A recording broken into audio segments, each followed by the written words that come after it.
iya manipulate. So mag-tour kita sa office. So mag-observe lang kita kung ano regular na ito mag-ipupot kita.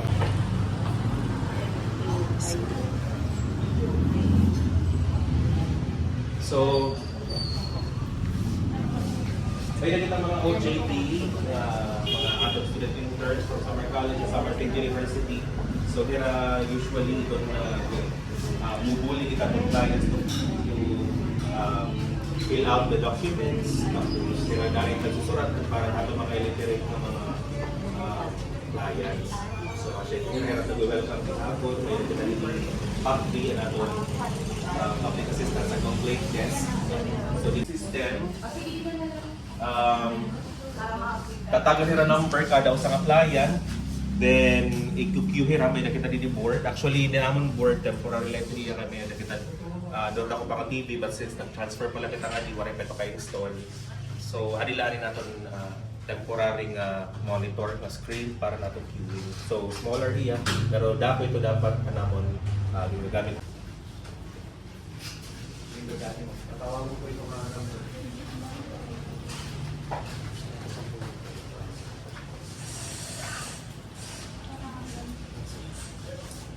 Bali ni Ma'am Yana, nag-request siya ni NDR na ni ID.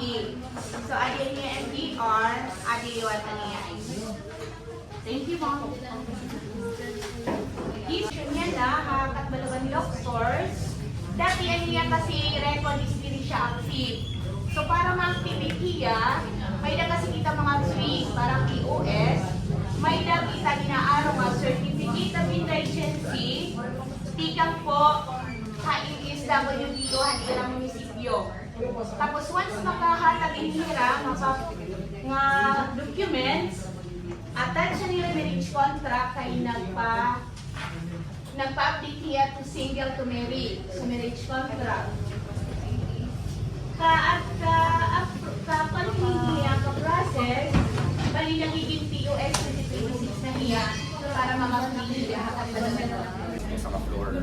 So medyo masuotan naton office yan duha naka-store yan naton building. So ang back room talaga literal ato na talaga era di rin era diha front. So iba na naton din talaga naton clients din walk-in mga clients sa siya natong indicator din sa office. Dito ay inbound at naton mga private nga mga employers.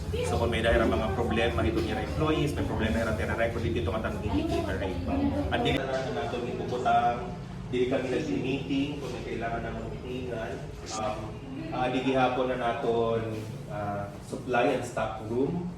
May digihapon kita di comfort room, pero nato comfort room di para lang employees ng clients sa second floor. So usually ang area second floor is computation ng mga private employers. Tapos naton pag-assist and payment. So yan na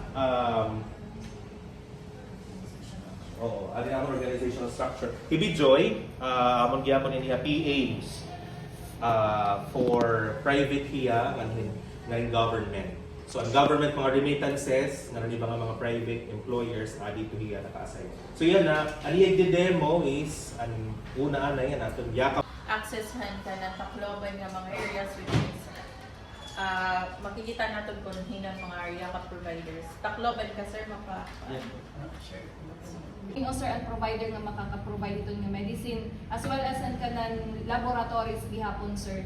So kinahanglan po natin sir makuha sir ang exact nga reason kung kay ano po waray naka-avail. Pagkaliyan ko. Sige sir. Kay ano City Health naman sir. Yes po, if January pa, pagkasunod na 2 weeks. So 1 year registration para masiguro natin na ang hospital ni hapon mababay na ni PhilHealth. Di rin matutunga-tunga ang payment ni PhilHealth to one facility kasama sa babay na ni hapon nga pati ka fair kita to the facility. Accredit ongoing pati na pag-kumpleto itong era facilities and medicines as laboratory, but as to accreditation na secure na nira accreditation ada nira taton system pero waray pera magtatago signal para mag-register kita nga dito facility. Ang registration yan hindi rin na parehasan una nga facility and registration adi na LIO ngan haira mismo nga client hira mismo nga member and mag i-enroll, mag-register, nira mapili nira kalugaringon nga yakap facility. So may iwasan natin ang mga problema ano nga unauthorized registration. So ito nga tanan pinamatian ni PhilHealth. So naghimo kita yung bagong paag nga mechanism para maiwasan na ang mga sugad nga panhinabuhan naglabay. So amo ito yan diri na authorized ang yakap facility mag-register. Adi na nga tanan haliyo ta sila mismo as member and pwede lang mag-register ang yakap. Sana po sa Kaya pinaka income floor is 10,000, which is 500 and monthly. And then an 100,000 amo po ito na aton income ceiling 5,000 po per month.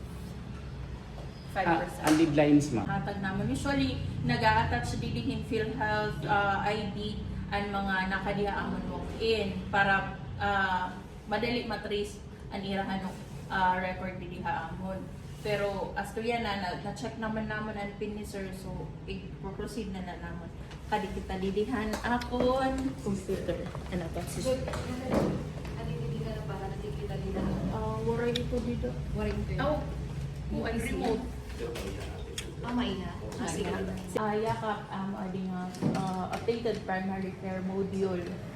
Dili po kita na-registerhan aton mga member ha yakap. So isa-search lang po natin din natin. PIN again. So makita natin didi Sir Cotihar, Aaron. Ito naton gini-ensure aton mga member na pag na-accredit ito sa mga facility, siguro ito natin na kompleto itong ERA facility. Kompleto itong mga serbisyo nga i-red hahatag. So kung may mga RH, makulang itong laboratory, aton ito papasiguro itong RH nga may nira partner nga usa nga facility, nga dako nga facility, for example, itong hospital, Makatbalogan Doctors, for example, nga mag-partner nila nga pag kinahanglan nila sa nga member o pasyente in laboratory test, may danira hospital or laboratory clinic na kakatuan para kira itong mag-provide itong laboratory test. Sir, you mentioned a while back. Or na-add nila mga employees, nagsa-separate ang ilang mga employees, nagsa-generate ng SPA or statement of premium account, and then pinigyan po ira na payment and ira remittances or contribution. Magsasample lang po kung hindi ko sa nga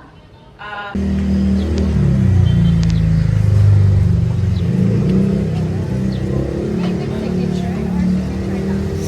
May man signature na lang.